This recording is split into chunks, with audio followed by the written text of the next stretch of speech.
Entonces, una vez que hemos visto cuáles son esas dos técnicas que tenemos para hallar estimadores, em, lo siguiente es entender el concepto de la distribución de un estimador. Porque acuérdense que el estimador es una variable aleatoria y como tal tiene una distribución.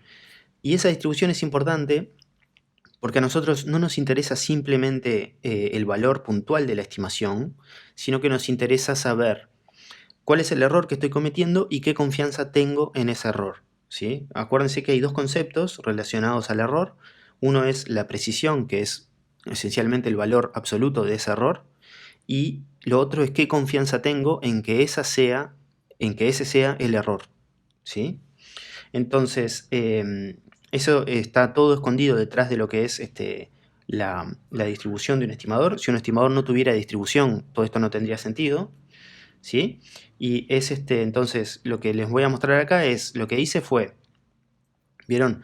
En qué consiste esta distribución del estimador? O sea, voy a hacerlo primero para el método de los momentos y después les muestro para el de máxima verosimilitud. Aquí, en la primera fila, lo que tengo es la primera simulación que yo les mostré con las crucecitas verdes y rojas, que nos dio un parámetro, acá aparece 801, era, entonces estoy redondeando, es 880. Acuérdense que el de los momentos era 801. Pero también, ¿verdad? Ese proceso de simular una vez lo puedo repetir. Entonces lo hice otra vez, acá abajo me dio estos números y vieron que me da un valor completamente diferente de tita sombrero. Entonces tita sombrero, como variable, tiene una variabilidad, ¿sí? Cada vez que yo simulo, acá tengo otra simulación, me vuelve a dar otro valor, aquí otro, fíjense por ejemplo que tuve la mala suerte de tener varios valores negativos en mi muestra y entonces me dio un tita negativo.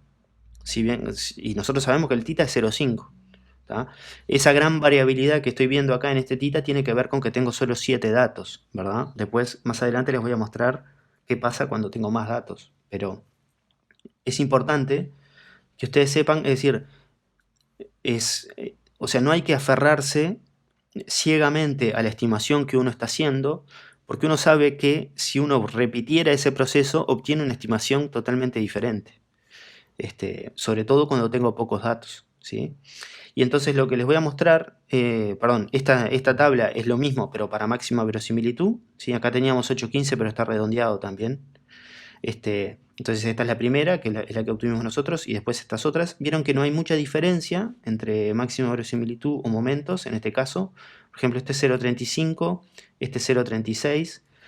En algunos puede ser que sí, este es 0.33, este es 0.18, y sobre todo la diferencia mayor es que, por ejemplo, cuando algo que me olvidé de comentarles, es que en el método de los momentos no hay ninguna restricción. Vieron, la función era tita sobre 3, así que cuando yo invertía era 3 veces el promedio.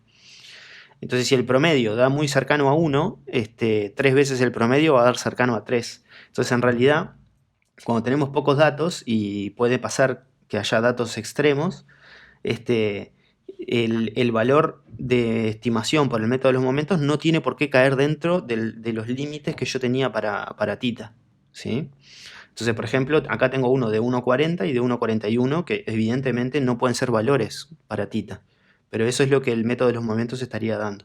En ese caso, el método de máxima verosimilitud, por ejemplo acá, se trunca en 1 y me da que el máximo es en 1.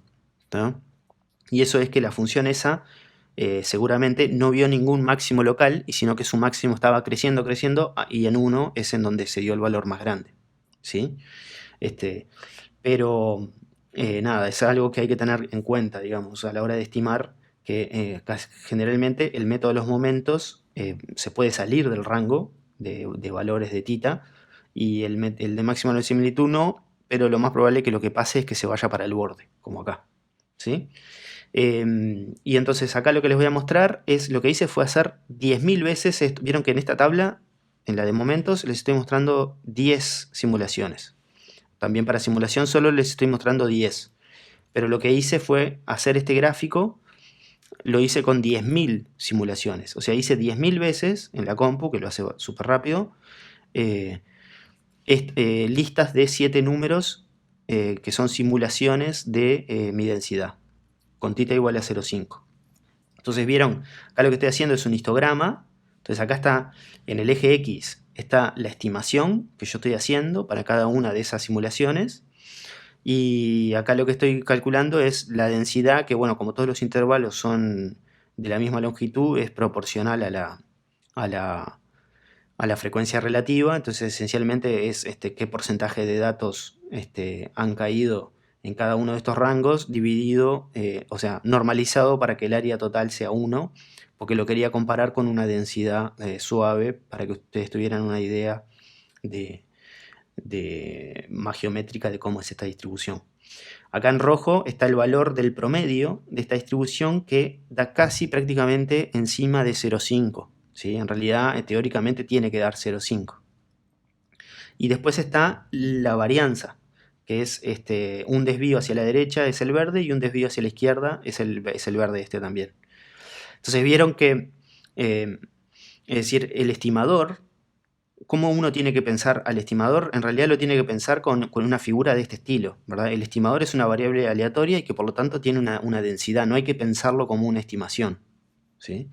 Entonces, cuán lejos esté esta línea roja, que es el promedio de esta distribución, del verdadero valor, que es 0,5, es lo que nosotros llamamos el sesgo del estimador.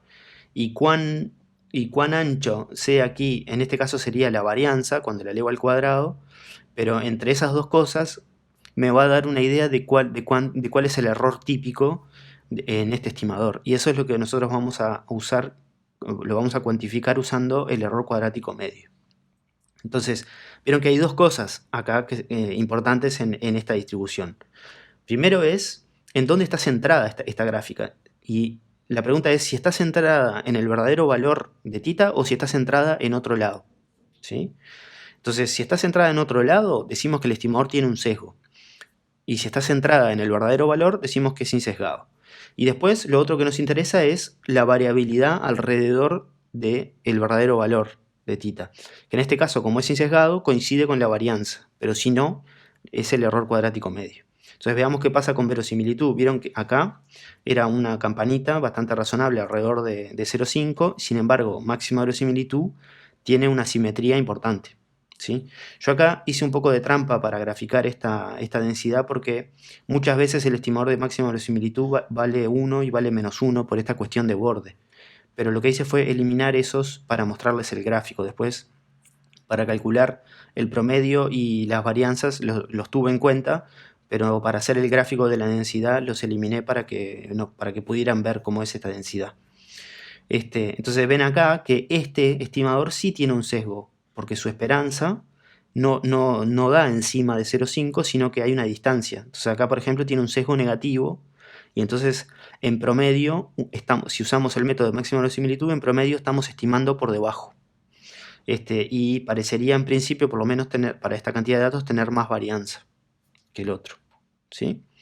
Y además vieron que es bastante más asimétrica la distribución, ¿no? Tiene una cierta tendencia a darnos valores más por debajo.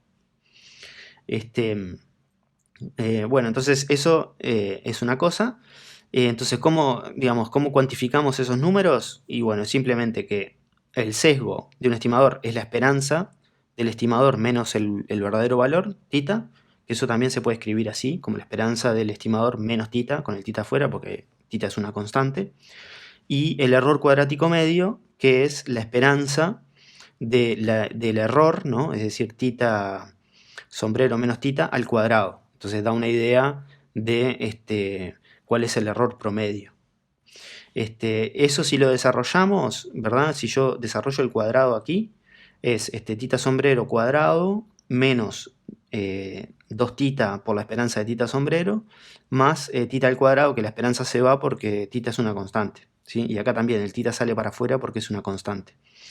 Y entonces, si se acuerdan, la esperanza al cuadrado, ¿verdad? La puedo escribir como la varianza más la esperanza al cuadrado, con el cuadrado afuera, ¿sí? Eso es porque la formulita de la varianza es esperanza de θ sombrero cuadrado menos esperanza de θ sombrero al cuadrado. Entonces simplemente despejo de ahí y puedo escribir esto así. Y acá lo que me quedó no es otra cosa que el sesgo al cuadrado, ¿verdad? Si reagrupan esto, lo que obtienen es esperanza de θ sombrero menos θ, todo al cuadrado. Entonces, otra forma de pensar el error cuadrático medio es como que es la varianza del estimador más el sesgo al cuadrado, ¿sí? Entonces, por ejemplo, cuando el estimador es insesgado, como en el caso de nuestro estimador de los momentos, el error cuadrático medio coincide con la varianza porque el sesgo es 0, ¿sí? Bien, entonces en el ejemplo, veamos en el ejemplo de los momentos, hagamos la cuenta. Entonces acuérdense que el tita sombrero es 3 veces el promedio. Entonces el sesgo es la esperanza de 3 veces el promedio menos tita. ¿Tá? El promedio es 1 sobre n por la suma, así que usando la linealidad de la esperanza, esto me queda 3 sobre n por la suma de las esperanzas. Pero todas tienen la misma esperanza y la esperanza vale tita sobre 3. Así que esto es tita por n sobre 3, eso es este término que está acá, por 3 sobre n, se me cancela todo y me queda tita menos tita, que vale 0. ¿Sí? O sea que efectivamente el estimador de momentos en este caso es insesgado. El error cuadrático medio, como es insesgado, va a ser simplemente la varianza. La varianza es 3 veces el promedio. Lo que tengo que hacer es saco el 3 para afuera, que sale como 9, ¿verdad? Porque es 3 al cuadrado. Y el 1 sobre n sale como n cuadrado para afuera. Y después me queda la suma de las varianzas porque son independientes. No hay covarianzas. Así que todas ellas tienen la misma varianza, que vamos a llamarla sigma cuadrado. Entonces me queda 9 sigma cuadrado sobre n, el error cuadrático medio. Y sigma cuadrado es la varianza de esta densidad, que es simplemente la integral, ¿verdad? Aplico la definición de varianza, es esta integral que está aquí, que también es un polinomio, a veces es un poco engorroso de hacer, pero se calcula, y vale 3 menos tita cuadrado sobre 9. O sea que juntando todo, el error cuadrático medio, ¿verdad? Es bueno, tengo 9 sobre n por sigma cuadrado, pero sigma cuadrado es esto, se cancelan los 9 y me queda 3 menos tita cuadrado sobre n, ¿sí? Y entonces hay una observación importante a hacer acá, y es, primero es que el error cuadrático medio nunca lo podemos calcular, y el sesgo en general tampoco, ¿sí? Porque no conocemos tita. Tita, digamos, nosotros sabemos que tita es 0,5, pero en la práctica real uno no sabe cuánto vale tita, ¿sí?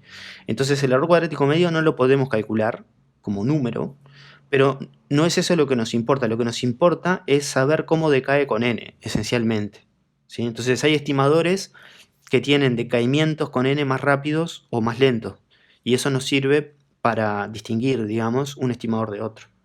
Entonces, por ejemplo, en este caso, que sabemos que el tita solo puede estar entre menos 1 y 1, podemos dar una cota para el error cuadrático medio que no dependa de tita. Y es simplemente cambiar tita cuadrado acá por 1, y eso nos da 2 sobre n.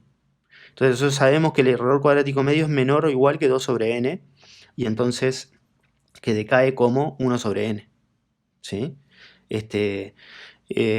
Digamos, lo único que les quiero mostrar con esto es que la intención del error de calcular el error cuadrático medio no es calcularlo como número, sino es tener una idea de cómo tiende a 0 para comparar un estimador con otro, ¿sí? Obviamente, después cuando hagamos intervalos de confianza, vamos a tener que o bien hacer alguna cuenta más para eliminar esa dependencia con tita, o estimar el error cuadrático medio, ¿sí?